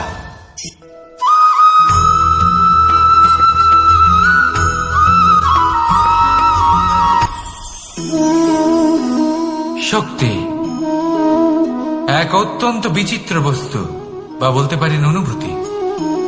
পিতা সবসময় চান যেন তিনি তার শক্তি পুত্রকে। আসুন আপনাকে সহজে বোঝাই। যদি আপনি সুপাত্র হন আর আপনাকে শক্তি দেওয়া হয়, তাহলে আপনি সেই শক্তির গুরুত্ব বুঝবেন, কোথায় সেই শক্তি প্রয়োগ করা উচিত সেটা বুঝবেন। আর এটা যেহেতু অর্জন করা শক্তি হবে, সেই শক্তির অপব্যবহার হবে না। কিন্তু যদি এই আপনি কুপাত্র হন আর যদি আপনাকে এই শক্তি দেওয়া হয়, তাহলে কি হবে? দেখতে গেলে এই শক্তি আপনি দান হিসেবে পেয়েছেন, তাই না আপনি এই শক্তির গুরুত্ব বুঝবেন আর না এর প্রয়োগ আপনি জানবেন। তার অপব্যবহার হওয়া সুনিশ্চিত। তাই যদি আপনি কোনো শক্তি অর্জন করতে চান, তাহলে আগে তার যোগ্য হয়ে উঠুন, পুত্র নয় পাত্র হয়ে উঠুন। আর আমার সাথে ভালোবেসে বলুন, রাধা রাধা।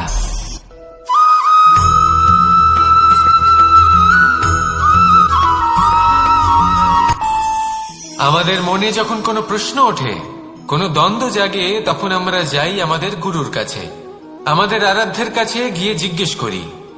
এইভাবেই একদিন আমি পৌঁছলাম আমার আরাধ্যের কাছে, আমার মহাদেবের কাছে, আর ওনাকে প্রশ্ন করলাম যে মহাদেব, জীবনে আনন্দ পাওয়ার, উৎসব পালনের, প্রেম ভাগ করে নেবার, জীবনকে উপভোগ করে নেওয়ার সর্বশ্রেষ্ঠ সময় কোনটা? মহাদেব হাসলেন আর উনি বললেন, জীবনে উৎসব পালনের সব থেকে শ্রেষ্ঠ দিন হল মৃত্যুর ঠিক আগের দিনটা। প্রেম ভাগ করে নেওয়ার সব থেকে শ্রেষ্ঠ মুহূর্ত হল মৃত্যুর ঠিক আগের মুহূর্ত। জীবনকে উপভোগ করে নেওয়ার সর্বশ্রেষ্ঠ প্রহর হল মৃত্যুর এক প্রহর পূর্বে। তখন আমি চমকে গেলাম।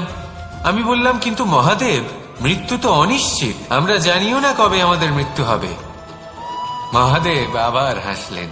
উনি বললেন যে যদি আমরা এভাবে জীবন কাটাই যে আমরা জীবনের প্রত্যেক দিন, প্রত্যেক মুহূর্ত, প্রত্যেক প্রহর শেষ বলে মনে করি, তাহলে আমাদের সমস্ত জীবন আনন্দের সাথেই অতিবাহিত হবে। কি বলেন?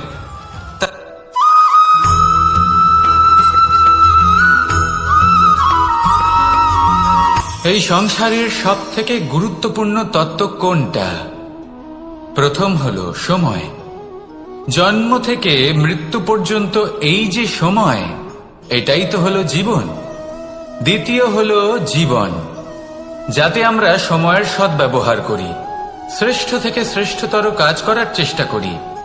বহু বছরের এই পরম্পরা, এই সংস্কৃতিকে এগিয়ে নিয়ে যাওয়ার চেষ্টা করি। এই সংসারে আমরা অংশগ্রহণ করতে চেষ্টা করি। তৃতীয় হলো ধন, সেই ধন যা প্রত্যেক ব্যক্তি অর্জন করতে চেষ্টা করেন। এবার এই তিনটি তত্ত্বের মধ্যে একটা সামঞ্জস্য আছে, সমান ব্যাপার আছে। সে ধনই হোক বা সময় হোক বা হোক জীবন। আর সেই সমান ব্যাপার হলো যে যদি আপনি এটা গণনা করতে থাকেন তাহলে তা কমতে থাকে, যদি আপনি এটা ব্যবহার করেন তাহলে তা বাড়তে থাকে। একে সংগঠিত করে রাখতে চেষ্টা করলে এ হাত থেকে ফসকে যায়, কিন্তু যদি আপনি একে সামলে রাখতে শিখে যান তাহলে এমন কাজ করবেন যাতে সংসারের সাথে সাথে পরবর্তী প্রজন্ম লাভবান হবে। যদি কিছু শিখতে চান তাহলে সামলাতে শিখুন, গণনা করা বা সংগঠিত করা নয়। আসুন আর আমার সাথে ভালোবেসে বলুন, রাধা রাধা।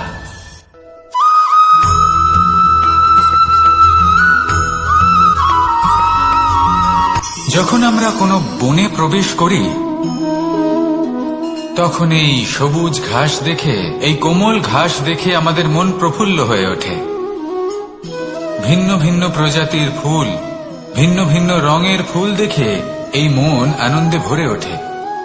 এখানে শিশুরা আনন্দ লাভ করে, বড়রা ভোজন গ্রহণ করেন, কথাবার্তা বলেন, হাঁটাহাঁটি করে বেড়ান।